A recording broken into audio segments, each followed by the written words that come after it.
ప్రభువైన యేసుక్రీస్తు నామములో ఈ సాయంకాల సమయంలో మీ అందరికీ శుభాలు తెలియజేస్తున్నాను. మనకి ఎన్నో ఆశలు కలిగి ఉంటాం.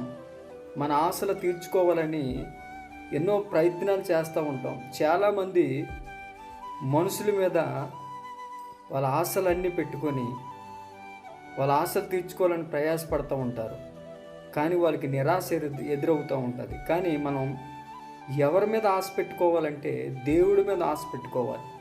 కీర్తనాకారుడు కోరాహు కుమారులు 42వ సంకీర్తనలో మొదటి చరణంలో, దుప్పి నీటి వాగుల కొరకు ఆశపడినట్లు దేవా, నీ కొరకు నా ప్రాణము ఆశపడుచున్నది.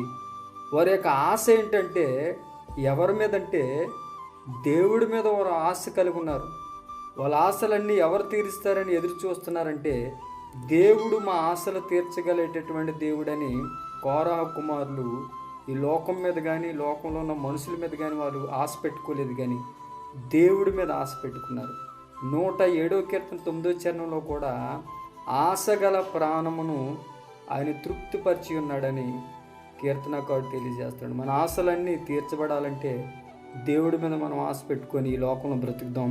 దేవుడు మన ఆశలన్నీ తీర్చి మనం తృప్తిపరుస్తాడు. May God bless you one and all. Thanks.